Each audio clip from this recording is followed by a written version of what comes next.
9 मई 1540 और 1582 ये दो तारीखें आप याद कीजिए, क्योंकि आने वाले 8 मिनट के इस छोटे से वीडियो में एक ऐसी तारीख आपके सामने मैं बताने जा रहा हूँ जो आपके रोंगटे खड़ा कर देगी।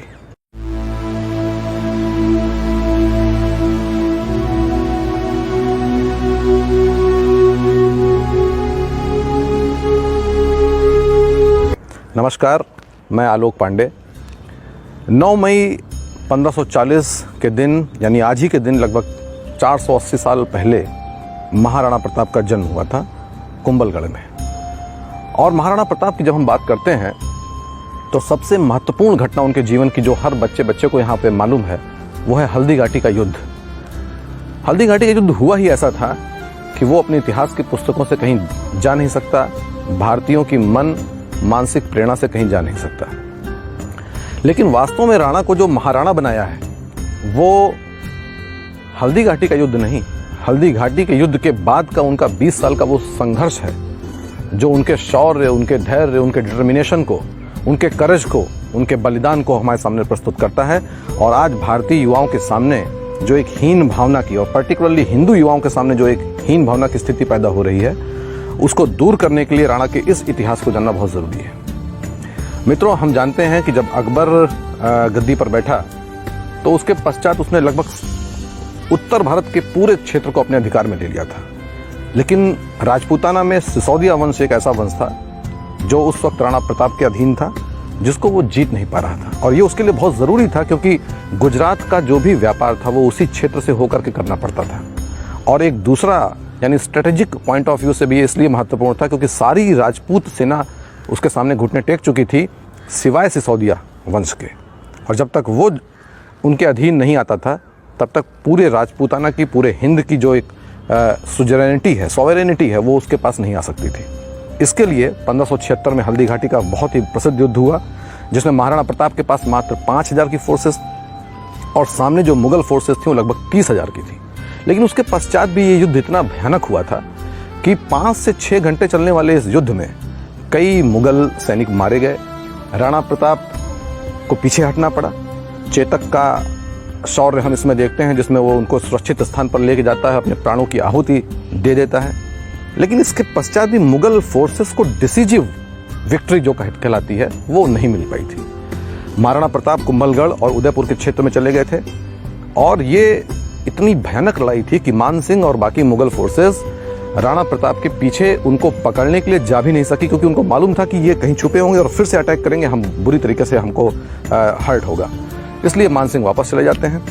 जब वापस जाते हैं तो अकबर इतना नाराज होता है कि वो उनको अपने राज दरबार में घुसने नहीं देता है। जो बाकी मुगल सूबेदार और सेनापति गए थे उन सभी को डिमोट करता है, यानी उनका जो एक मनसब का सिस्टम था उस मनसब में सभी को डिमोट किया जाता है, सभी के स्टेटस को नीचे कर दिया जाता है। आप समझ सकते हैं कि अकबर को कितनी तकलीफ हुई होगी। इसके पश्चात असली संघर्ष और असली युद्ध इसके बाद शुरू होता है। महाराणा प्रताप जंगलों में और कुंभलगढ़ के आसपास के एरिया में रहते हैं। अकबर यहीं पर चुप नहीं होता है। 1576 की इस घटना के बाद 1577 में एक फिर से फोर्स भेजी जाती है।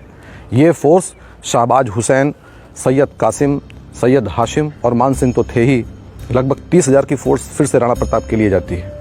ये फोर्स भी हारती है और डिसीजिव विक्ट्री किसी को नहीं मिलती है। अकबर वापस बहुत नाराज होता है। 1578 में अगेन द फोर्स और रीइंफोर्समेंट वाज गिवन। कितना महत्वपूर्ण था सिसोदियाओं को हराना अकबर के लिए, आप इसे समझ सकते हैं। ये फोर्स भी शहबाज खान के अधीन जाती है और इसमें एक बहलोल खान का भी एक नाम आता है सेनापति का, जो बहुत लंबी हाइट का और बहुत ही क्रूर व्यक्ति था। ये भी वहाँ जाता है।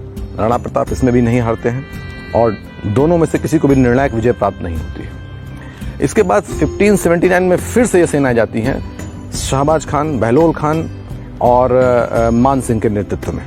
लेकिन ये फोर्सेस भी राणा प्रताप को हरा नहीं पाती हैं। राणा प्रताप गुरिल्ला पद्धति से लड़ाई करते हैं और अंततोगत्वा मुगल सेना पीछे हटती है। 1580 में फिर से अटैक होता है। यानी देखिए अकबर के लिए कितना महत्वपूर्ण था। हर साल एक नई फोर्स के साथ वो राणा प्रताप को अधीन करने के लिए फोर्स भेज रहा था। 1580 में जो फोर्स जाती है उस फोर्स का जो नेतृत्व कर रहे थे वो मशहूर उर्दू सेनापति और उर्दू कवि अब्दुल रहीम खान खाना जी थे। इस फोर्स को भी कोई भी किसी भी तरीके की सफलता नहीं मिलती है। ये फोर्स भी वापस जाती है। लेकिन इन लोगों ने इस पूरे प्रकरण में ये काम किया कि 36 डिफरेंट लोकेशन पर मुगल चेकपोस्ट बनाई और सब जगह लगभग 1000, 2,000 की फोर्सेस रखी। यकीन मानिए कि जो राणा प्रताप को हराने के लिए फोर्सेस भेजी जाती थी, वो फोर्सेस 2, 5, 10 हज़ार की नहीं, 30, 40 हज़ार की मुगल माइटी फोर्सेस होती थी। आप कल्पना कर सकते हैं कि complete Mughal forces, Mughal army का लगभग 40 to 50% महाराणा प्रताप को हराने के लिए लगा था और लगातार लगा था।